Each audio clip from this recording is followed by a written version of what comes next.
σας, χρόνια πολλά σε όλους. Ελπίζω να είστε όλοι καλά. Σήμερα λοιπόν θα διαβάσουμε ένα παραμυθάκι από αυτά εδώ τα δύο βιβλιαράκια, τα οποία είναι αρκετά παλιά, από το 1995, και έχουν πολλά όμορφα παραμυθάκια μέσα. Το πρώτο είναι αυτό. Εδώ λέγεται η Ασημούλα. Η Ασημούλα. Και μέσα έχει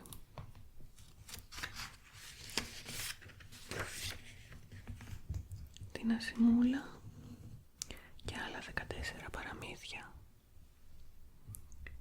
Λοιπόν, και το άλλο είναι αυτό εδώ. Ο μεγάλος μάγος. Ο μεγάλος μάγος. Και μέσα υπάρχουν παραμύθια από όλο τον κόσμο. Ο μεγάλος μάγος και άλλα 16 παραμύθια. Λοιπόν, νομίζω θα διαβάσουμε ένα παραμύθι από αυτό εδώ σήμερα. Ας βάλουμε αυτό εδώ. Κάτι φωτάκια που λαμπυρίζουν πάνω που αντανακλούν πάνω στα βιβλία. Είναι από το χριστουγεννιάτικο δέντρο που είναι ακριβώς απέναντί μου. Να θυμηθώ να σας το δείξω λίγο πριν το τέλος. Λοιπόν, να δούμε τα παραμύθια που βρίσκονται εδώ μέσα.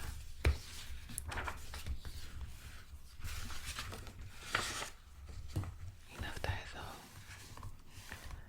Είναι ο μεγάλος μάγος, η ξενύχτισσα, ο ψαράς και το στοιχιό, το μαγεμένο παλάτι, η βασιλοπούλα που ζούσε στο υπόγειο παλάτι, ένας παράξενος άνθρωπος, ο Σιδερογιάννης, η Γαλλίδα βασιλοπούλα, οι ψευταράδες, η βασιλοπούλα που δεν ήθελε βροχή, το μαγικό άλογο, ο Βυρβουράκος, η φτωχούλα με την καλή καρδιά, το παλάτι του Σόρια Μόρια, τα μαγεμένα δέντρα του δάσους, τα 3 παιδιά και ο γέρος, το τελευταίο παραμύθι της γιαγιάς.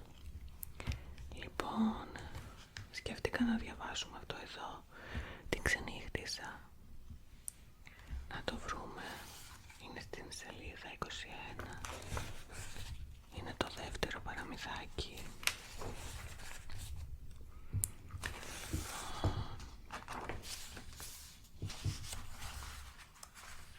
Αυτό εδώ είναι. Και ξεκινάει από εδώ κάτω. Η ξενύχτισσα. Λοιπόν, μία φορά και έναν καιρό ήταν ένας βασιλιάς και είχε μία πολύ όμορφη κόρη.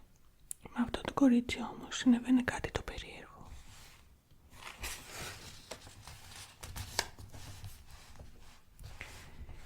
Κάθε νύχτα χαλούσε ένα φόρεμα και ένα ζευγάρι κόκκινα παπούτσια χωρίς να φαίνεται ότι βγαίνει από το δωμάτιό της. Ο βασιλιάς στενοχωριόταν πολύ με αυτό και όλο ρωτούσε τις υπηρέτριες να μάθει μήπως έβγαινε τη νύχτα έξω η κόρη του και γι' αυτό χαλούσε ρούχα και παπούτσια. Οι υπηρέτες όμως το βεβαίωσαν πως δεν έβγαινε. Εκείνος τότε, για να ξεκαθαρίσει το ζήτημα, διέταξε να βγάλουν έξω από το δωμάτιο της κόρης του σκοπό που θα φύλαγε όλη νύχτα για να δει μήπως η βασιλοπούλα βγαίνει έξω. Και αυτό όμως δεν ωφέλησε σε τίποτε.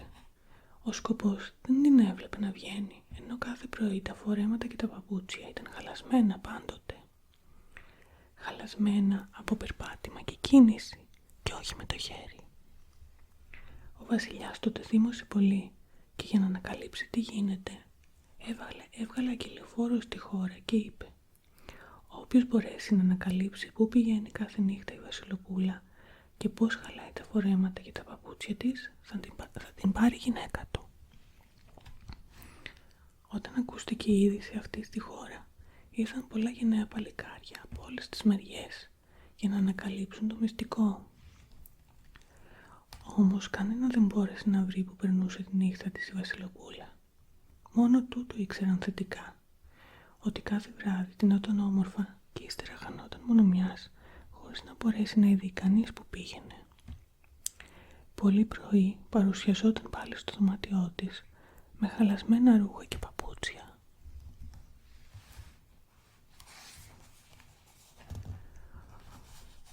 Όπως τόσοι άλλοι, ξεκίνησε κάποτε και ένα φτωχό παλικάρι να πάει να φυλάξει για τη Βασιλοπούλα. Πέρασε κάπως και βουνά και έφτασε κάποτε σε ένα ανοιχτό μέρος. Εκεί βρήκε 3 αδέρφια που μάλλον και ήταν καταματωμένα από τα χτυπήματα. Το παλικάρι τους φώναξε να σταματήσουν το μάλωμα και τους ρώτησε γιατί χτυπιούταν. Και τα αδέρφια τότε του απάντησαν: «Τι μας ρωτάς? Μήπως μπορείς να μας βοηθήσεις να λύσουμε τη διαφορά μας?» «Πού ξέρετε, ίσως μπορώ. Πέστε μου όμως πρώτα γιατί χτυπιέστε», είπε το παλικάρι. Τότε το μεγαλύτερο από τα αδέρφια είπε: «Ο πατέρας μας πέθανε και μας άφησε 3 πράγματα. Ένα μικρό χαλί, μια πέρτα με κουκούλα και ένα μπαστούνι. Δεν συμφωνάμε όμως τη μοιρασιά, γι' αυτό μαλώνουμε».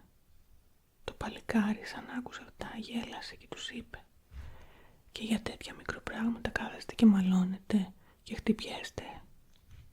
Δεν είναι καθόλου μικροπράγματα, φίλε, αλλά έχουν πολύ μεγάλη αξία», απάντησαν εκείνοι. «Το καθένα από αυτά έχει και μια ξεχωριστή δύναμη. Αν καθίσει κανένας επάνω στο χαλί, μπορεί να πάει όπου ζητήσει. Αν βάλει την κουκούλα στο κεφάλι του, γίνεται αόρατος και με το μπαστούνι μπορεί να σπάσει χωρίς δυσκολία πέτρες και σίδερα. Αφού είναι έτσι, εσείς δεν μπορείτε να μονιάσετε και να μοιράσετε μόνοι σας τα πράγματα. Αν όμως με ακούσετε, θα σας τα μοιράσω έτσι, που να μείνετε όλοι ευχαριστημένοι και να πάψετε τα μαλώματα». «Αλήθεια? Τότε πες μας λοιπόν πως θα γίνει η μοιρασιά», φώναξαν και οι 3 μαζί. «Θα πάτε πρώτα επάνω εκεί στο λόφο και θα μπείτε στη σειρά», τους είπε. «Και μόλις σας δώσω το σύνθημα, με το χέρι θα τρέξετε κατά δω. Όποιος έρθει πρώτος θα πάρει το χαλί και ο δεύτερος θα πάρει την κουκούλα και ο τρίτος θα πάρει το μπαστούνι». Λοιπόν, τα 3 αδέρφια σκέφτηκαν, δίστασαν λίγο, μα στο τέλος συμφώνησαν. Άφησαν την πατρική κληρονομιά στο παλικάρι και ξεκίνησαν για το λόφο.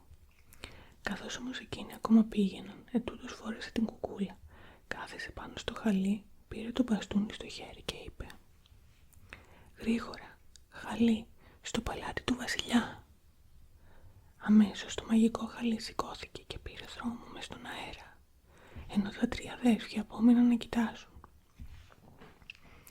Μόλις έφτασε το παλικάρι στο παλάτι, έβγαλε την κουκούλα από το κεφάλι, κατέβηκε από το χαλί και αφού τα δίπλωσε όμορφα και τα 2, τα άκρυψε στον κόρφο του. Ύστερα παρουσιάστηκε στον βασιλιά και του είπε πως ήρθε να φυλάξει για την κόρη του. Ο βασιλιάς του έδωσε την άδεια. Όταν προχώρησε η νύχτα, όλοι στο παλάτι πήγαν να κοιμηθούν.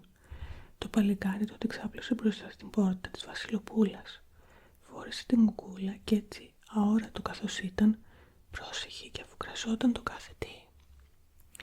Πέρασε πολλή ώρα χωρίς να γίνει τίποτε.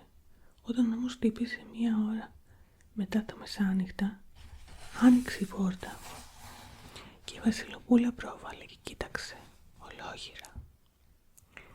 Φορούσε ένα στραφτερό φόρεμα και ήταν όμορφη σαν νεράιδα. Αφού δεν είδε κανένα, πέρασε το κατόφλι και φόρεσε τα κόκκινα παπούτσια. Ύστερα έκλεισε την πόρτα και προχώρησε ανάλαφρα σαν ίσκιος μέσα στο παλάτι. Κανένας δεν την είδε εκτός από το φτωχό παλικάρι. Αυτό πάλι έβγαλε από τον κόρφο του το μαγικό χαλί, κάθισε πάνω και κρατώντας το μπαστούνι στο χέρι είπε: «Πίσω από τη Βασιλοπούλα». Βγήκαν έξω από το παλάτι και μπροστά η Βασιλοπούλα, πίσω του παλικάρι πάνω στο χαλί, προχώρησε ένα αρκετό διάστημα. Τέλος έφτασαν σε ένα ωραίο λιβάδι. Η Βασιλοπούλα σταμάτησε κάπου και είπε: «Χορταράκι, σε παρακαλώ, μέριασε λίγο να διαβώ». Αμέσως το πυκνό χορτάρι μαζί με τη γη άνοιξαν μια μεγάλη σχισμάδα. Η Βασιλοπούλα χώθηκε στο άνοιγμα και από πίσω της το παλικάρι. Αυτό έκοψε λίγο χόρτο και το έκρυψε στον κόρφο του. Το χορτάρι όμως φώναξε: «Εσύ ως τώρα πέρναγες και ζημιά δεν έκανες. Απόψε γιατί άλλαξες?» Η Βασιλοπούλα παραξενεύτηκε με τα λόγια του χορταριού και κοίταξε ολόγυρα. Δεν είδε όμως τίποτα και συνέχισε το δρόμο της. Ύστερα από λίγο το παράξενο ζευγάρι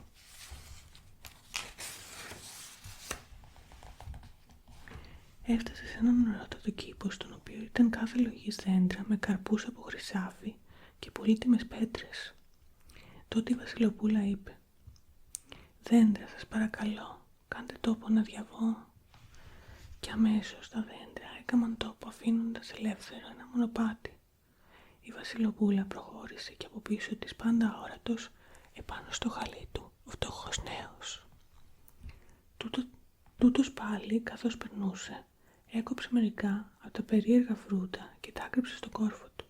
Τα δέντρα όμως φώναξαν: «Εσύ ως τώρα πέρναγες και ζημιά δεν έκανες. Απόψε γιατί άλλαξες?» Η Βασιλοπούλα παραξενεύτηκε πάλι. Δεν μπορούσε να καταλάβει τι ήθελαν να πούν τα δέντρα. Γύρισε και κοίταξε ολόγυρα. Δεν είδε καμιά ζημιά και καμιά ψυχή ζωντανή και προχώρησε. Ύστερα από λίγο έφτασε μπροστά σε μια στενή θάλασσα και είπε: «Θάλασσα, σε παρακαλώ, άνοιξε τόπο να διαβώ». Το νερό χωρίστηκε στα δύο, αφήνοντας ανάμεσα ένα στενό διάδρομο. Η Βασιλοπούλα πέρασε πάλι και το παλικάρι την ακολούθησε. Καθώς περνούσαν, ο νέος είδε κάτι στρίδια με μαργαριτάρια και σκύφοντας πήρε μερικά και τα έβαλε στο κόρφο του. Η θάλασσα όμως φώναξε: «Εσύ ως τώρα πέρναγες και ζημιά δεν έκανε. Απόψε γιατί άλλαξες?» Τότε η Βασιλοπούλα τρόμαξε και όλο σκεφτόταν τι νόημα είχαν τα λόγια αυτά, αφού αυτή δεν είχε κάνει καμιά ζημιά όπως πάντα. Εδώ έχουμε και μία εικόνα. Το νερό χωρίστηκε στα δύο, αφήνοντας ανάμεσα έναν στενό διάδρομο. Εδώ η Βασιλοπούλα και το παλικάρι πάνω στο χαλί. Κοίταξε πάλι ολόγυρα, μα δεν είδε κανένα. Ησύχασε κάπως και προχώρησε. Έφτασαν στην άλλη ακρογιαλιά και μπήκαν σε ένα χωράφι. Εκεί ήταν μια ψηλή μιλιά και στη ρίζα της μια μεγάλη πέτρινη πλάκα. Η Βασιλοπούλα χτύπησε με το παπούτσι της 3 φορές επάνω στην πέτρα. Η πέτρα μέριασε και πίσω της φάνηκε ένας υπόγειος διάδρομος. Η Βασιλοπούλα άρχισε να κατεβαίνει και αμέσως η πλάκα έκλεισε την είσοδο. Το παλικάρι έμεινε απ' έξω, μα δεν τα χάσε. Και το μπαστούνι, γιατί το έχουμε, είπε, και αμέσως έδωσε μία στην πλάκα που την έκαμε θρύψαλα. Έτσι άνοιξε πάλι η υπόγεια είσοδος. Ο νέος, χωρίς να χάσει καιρό, μπήκε μέσα και ακολουθούσε από κοντά τη Βασιλοπούλα. Το λαμπρό παλάτι μέσα στο οποίο βρέθηκαν δεν περιγράφεται. Δωμάτια και πλατιές σάλες διαδέχονταν ατελείωτα το ένα το άλλο. Και μέσα λαμποκοπούσαν έπιπλα και 1002 στολίδια καμωμένα από χρυσάφι και πολύτιμες πέτρες. Τα φώτα φώτισαν όπως ο ήλιος και όλα έλαμπαν και αστραφτοκοπούσαν τόσο που θάμποναν τα μάτια. Το παλάτι ήταν γεμάτο κόσμο, όλοι τους όμως ήταν μάγοι, νεράιδες και άλλα εξωτικά. Οι υπηρέτες έτρεχαν σαν φτερωτοί εδώ και εκεί και περποιούνταν τους καλεσμένους. Σε μερικές αίθουσες ήταν βαλμένα τραπέζια και πάνω τους χρυσά σερβίτσια και τα ωραιότερα φαγητά και ποτά σε αυθονία. Οι φιλοξενούμενοι δεν άργησαν να στρωθούν στα τραπέζια και να τρογοπίνουν με όρεξη. Ο φτωχός νέος τα κοίταξε όλα αυτά και δεν έβλεπε το λόγο γιατί να στέκει αυτός πεινασμένος δίπλα στα τόσο πλούσια τραπέζια. Άπλωνε λοιπόν χωρίς να τον καλέσουν το χέρι του και έπαιρνε τους καλύτερους μεζέδες ή έπινε το αστραφτερό κοκκινέλι. Οι φιλοξενούμενοι έβλεπαν τους μεζέδες να χάνονται και τα ποτήρια να αδειάσουν, μα δεν μπορούσαν να καταλάβουν τι γίνεται. Ακόμα περισσότερο όμως παραξενεύτηκαν σαν είδαν ολόκληρα χρυσά ποτήρια από τα οποία έπιναν να χάνονται ξαφνικά. Το παλικάρι έκρυβε μερικά από τα πολύτιμα αυτά πράγματα και είχε όπως αηδούμε το σκοπό του. Στην πόρτα ακόμα, όταν έμπαιναν, περίμενε τη Βασιλοπούλα ένας νέος όμορφος σαν ζωγραφιά. Ήταν ο γιος του βασιλιά των μάγων. Μόλις λοιπόν αυτή μπήκε, την πήρε από το χέρι και πήγαν και κάθεσαν σε μια γωνιά. Εκεί οι δυο τους κουβέντιασαν, αστιεύονταν και γελούσαν, όταν οι άλλοι έτρωγαν και έπιναν. Αυτοί δεν αισθάνονταν πείνα και δίψα, όταν κάθονταν ο ένας απέναντι στον άλλον.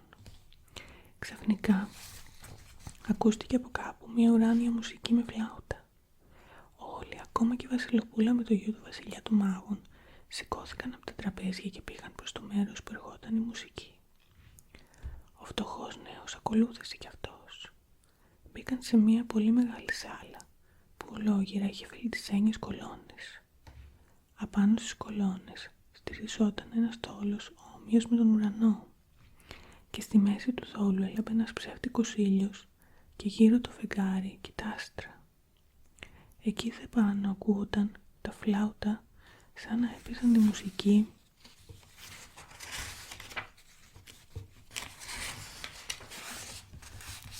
οι άγγελοι του ουρανού. Οι μάγικοι νεράιδες πιάστηκαν σειρές στο χορό και άρχισαν να χορεύουν. Ο χορός στην αρχή πήγαινε αργά, ύστερα πιο γρήγορα και στη συνέχεια όλο και γρηγορότερα. Καθώς οι σειρές κινούνταν εδώ και εκεί σύμφωνα με τη μουσική, οι χορευτές φαίνονταν σαν να μην ποτούσαν στο χώμα. Στο τέλος τους έπιασε όλους σαν τρέλα και άρχισαν να πηδούν. Μαζί τους πρώτη και καλύτερη η Βασιλοπούλα που έκανε σαν τρελή. Αγκαλιασμένη σφιχτά με τον γιο του βασιλιά των μάγων, πηδούσε και ξαναπηδούσε πότε δεξιά, πότε αριστερά. Έτσι μέσα στον άγριο αυτό χορό ξέσκησε το φόρεμά της και έκαμε τα παπούτσια της κομμάτια. Από το ωραίο φόρεμα που είχε φορέσει στο σπίτι της, τώρα κρέμονταν μόνο κουρέλια πάνω της. Ο χορός αυτός κράτησε ώσπου έγινε μέρα και μόλις λάλησαν οι πρώτοι πετεινοί, αμέσως σταμάτησαν τα φλάουτα και η διασκέδαση πήρε τέλος. Οι νεράιδες και οι μάγοι άρχισαν να φεύγουν από τη σάλα και σε λίγο όλοι τους χάθηκαν. Η Βασιλοπούλα έφυγε κι αυτή αφού αποχαιρέτησε το συνοδό της. Πέρασε πάλι τον υπόγειο διάδρομο και βγήκε πάνω στη γη. Ο φτωχός νέος διαρκώς από πίσω της. Ακολούθησαν πάλι τον ίδιο δρόμο και μόλις έπαιρνε η μέρα έφτασαν στο παλάτι.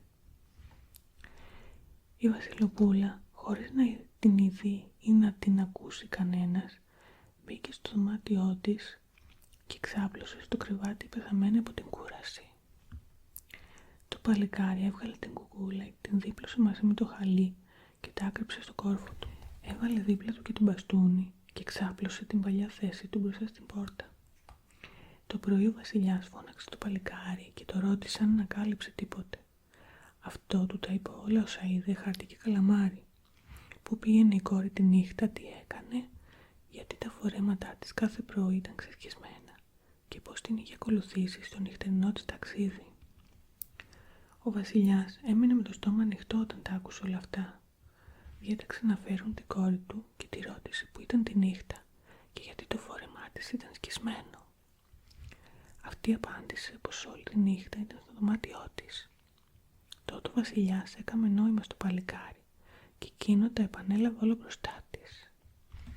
Ακούγοντας τα η Βασιλοπούλα στην αρχή σάστησε.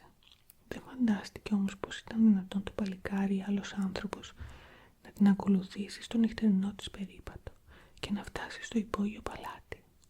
Γι' αυτό τα αρνήθηκε όλα και επέμεινε πως δεν βγήκε από το δωμάτιό της. Το παλικάρι τότε διηγήθηκε όλες τις λεπτομέρειες και έβγαλε τις αποδείξεις του, από τις οποίες φαινόταν πια καθαρά ότι ότι την είχε ακολουθήσει στην νυχτερινή βόλτα της. Έδειξε τα χρυσά ποτήρια, σερβίτσια, χρυσούς καρπούς, πολύτιμες πέτρες, μαργαριτάρια κτλ. Της είπε για το χορευτικό γλέντι στο υπόγειο παλάτι και της θύμισε με ποιον χόρευε. Τώρα άρχισε να εξηγεί η Βασιλοπούλα με τον νου της γιατί το χορτάρι, τα δέντρα και η θάλασσα παραπονιόταν για ζημιά. Αυτός λοιπόν ήταν ο λόγος. Το κορίτσι κατάλαβε πως τα ξέραν πια όλα και δεν μπορούσε να ξεφύγει. Ντροπιάστηκε και έτρεξε γρήγορα στο δωμάτιό της. Ο βασιλιάς πάλι βεβαιώθηκε πως όλα όσα έλεγε ο φτωχός νέος ήταν αληθινά. Κράτησε λοιπόν το λόγο του και τον πάτρεψε με την κόρη του. Είμαστε κι εμείς εκεί, ήπιαμε πολύ κρασί και μας δώσανε κουβέτα σε μεταξωτή πετσέτα. Γιουγκοσλαβικό παραμύθι. Λοιπόν, αυτό ήταν. Δεν ήταν και πολύ μεγάλο, αλλά έχει πολλά ακόμα που μπορούμε να διαβάσουμε. Να μου πείτε αν θέλετε κάποιο, αν προτιμάτε την επόμενη φορά από αυτά εδώ που σας έδειξα να το διαβάσουμε. Λοιπόν, να σας δείξω τώρα και το δεντράκι το χριστουγεννιάτικο που είναι ακριβώς απέναντί μου. Να το δείτε. Να γυρίσω την κάμερα σιγά σιγά του κινητού. Αυτό είναι βασικά. Εδώ αυτά τα φιονκάκια. Αυτά εδώ είναι τα μόνα καινούρια στολίδια που πήρα για φέτος. Είναι πολύ απαλά στην αφή, σαν βελουτέ κάπως. Και αυτά εδώ που είναι σαν γυάλινα μ' αρέσουν. Το τσάπι με τα σταφύλια και εκεί πάνω ο τάρανδος. Και αυτά είναι πολύ όμορφα. Τα ξύλινα αυτά εδώ, η καρδούλα με το Merry Christmas και το αστεράκι με τον Άγιο Βασίλη και αυτά μου αρέσουν. Και ένα άλλο είναι εκεί στη γωνία. Και ποιο άλλο? Εδώ είναι η ραϊδούλα και αυτή μου αρέσει πολύ. Το κλειδί. Είναι όλα πολύ όμορφα. Μπάλες έβαλα μόνο 3.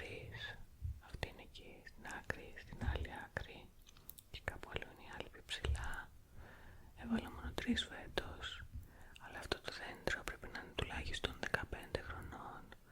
Και μαδάει σαν τρελή.